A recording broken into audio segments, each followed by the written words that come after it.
not for this story, I never would have known or even thought that someone can be prosecuted or face a legal battle just because she chose to denounce one religion and convert to the other. Not just that, but because she said no to something against her will. This one aside, another story has popped up. QNET has entered the chat again. They be doing the most. But what is the detail to these two stories? Let's just get straight into them. So going into the first story, we are going to Nigeria, Kano State to be precise. You remember that state that organized the mass wedding for 3,000 people? Yes, that one. Now we have a young lady here named Sarah. Now all the names to these characters in the story are not real for security reasons, including Sarah. So Sarah was staying in Kano with the siblings because she lost the parents at a very young age. Everything was fine until somewhere 2025 when Sarah was fled from home. Why did Sarah flee from her house? Because the siblings were pushing Sarah to get married to an arranged person against Sarah's will. So Sarah would run away. They tracked down Sarah, all right. They couldn't find her, and then they involved the Islamic police, the Hizbah, caught her and detained her for 4 good days without any form of counsel. She was there, and according to her, she was being maltreated over there for 4 days. And after the 4 days, they released her. And from there, she fled again. But this time around, Sarah was fortunate to meet a family known as the Abaras family, and these people have been nothing but good to Sarah. They took Sarah in, took care of her, took her like what their own. But the problem here is that this family is a Christian family. And Sarah, looking at how those people have been nothing but good to her, something was clicking in her mind. This is a Christian family, my own, they are beating me. Let me just convert. So Sarah converted from Islam to Christian religion. But the whole family learning of this, the Abaras family knowing that if the Sarah siblings get to know of this, a very brutal. They helped her, fast forward to January 2026, they helped her relocate from the Kano State to Jos State. That is like about 4 to 5 hours drive from Kano State. But they thought that they've escaped their siblings. Fast forward to February, the siblings filed a case against the Abaras family for what? Kidnapping Sarah. That is crazy. They filed a case against the Abara family.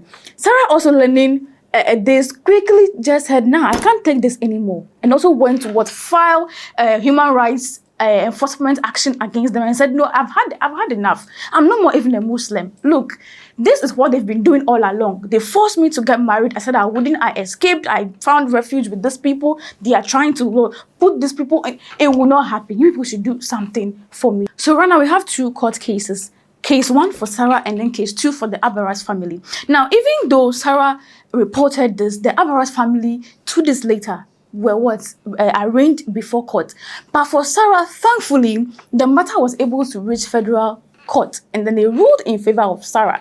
This even happened because a private body known as Alliance Defending Freedom International. It's a Christian body that helps people in matters like this. They supported Sarah, and this is what helped the court, find enough evidence to rule that look, the Hizbah, they have no right, no form of jurisdiction over Sarah anymore because he's no more a Muslim. And aside that, the law, says that everybody has the freedom of what? Religion. If Sarah says, I don't want to do Islam anymore, nobody should hold her against that will. So this case has been in court from that February until May 2026 when it was ruled in favor of Sarah. But for the Abaras, it is still in court. The ADF, the Christian body, is still trying to help Abaras with their case. But for now, they are the ones who decided to, make public this case because it has been treated as private for all this, like a year and above. This case has been in court for a year and above. There's been no videos, there's been no pictures, nothing of anybody aside this company, the Alliance Defending Freedom International. That is why I don't have any videos for you, any pictures for you. But the story is just so overwhelming and despicable because how can you tell me that somebody is suffering a legal battle, being prosecuted because she says, no, I'm not getting married to this person. Or she says, no, I want to be a Christian and no more a Muslim. But that is it anyways. Moving on to the second story. QNET people, they are in the news. Yesterday, in fact, before we start, just watch this video.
people are 38 victims that were rescued during the weekend by the Tarkwa police force.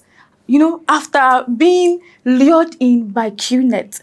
The masterminders of this operation are some 3 men, but it's only 2 available pictures that we have now. And these 2 men, what they do is that they tell you that, oh, we are from Anglo Gold, and then we are recruiting you into our, organization. You two, you are happy. Oh, yes, how much? What's the process? Oh, pay this, pay that. And then they quote different amounts for different people.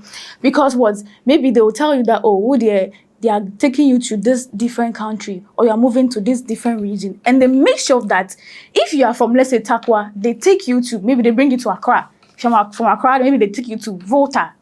No bullshit shuffling.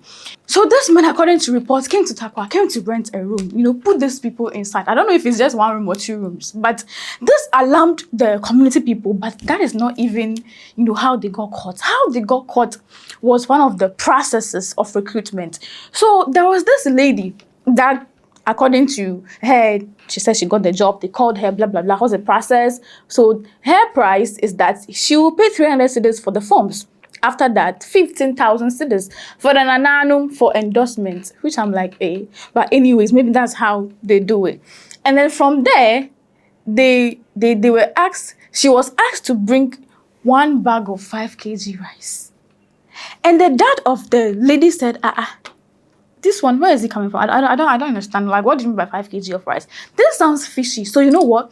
Let me follow my daughter to Tarkwa. They are from Nkwanta.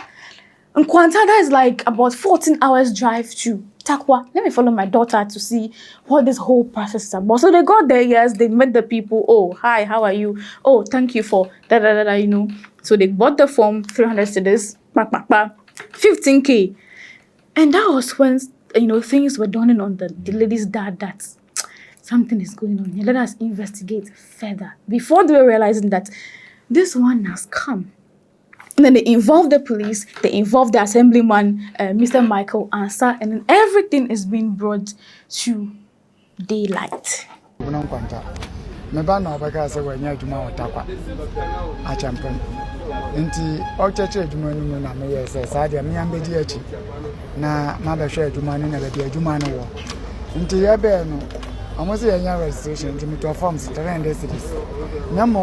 I won't pay you for honorable and then anonymous budget seeker for endorsement or 15,000.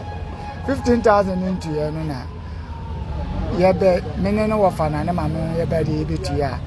Your investigation, you won't say, Sana de Amoyano, and Yanoko. I have Freya, your police station, and she said, you're bad. Aqualana bound to more 5 in 1 bag. Now be okay, you might have no over. That's on top of Brana, 1 and another to change. Because we obey and give you first man for the first 1 month. On Friday after 1 month. Naka man, you tiana car. On the Nagas of it to master. Naka and Tom. And Ghana. According to reports, the police said that they don't even know what they've done to these victims, because some of them, refuse to give up what the whole process is about, or what these people, are actually doing. It's like they keep defending QNET people, but it's only a few of them that actually came up and said, yeah, this is what they did to me. They told me this, but when I came, it's this rather.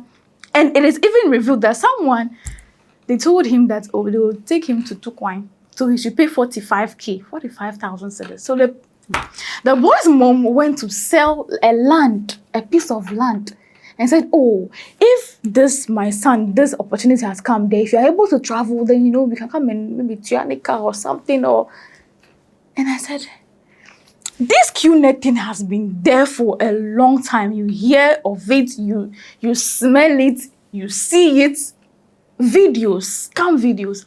So, but it is what it is. Thankfully, they've been rescued in Tarkwa. A champion was a champion. I don't know if I'm getting the name right, but yes, they've been rescued. And people are, in the comments bashing them. But some people too are saying you shouldn't blame them because they were given good assurances that, a job opportunity, so it's not their fault. But what do you think? Do you think they should be blamed because they saw the signs, or do you think they shouldn't be blamed? This is Gossip 24. I'm Kim Elena. Don't forget to like, don't forget to share the link, don't forget to subscribe if you have not. And as usual, don't forget to comment your comments in the comment section. For now, peace out.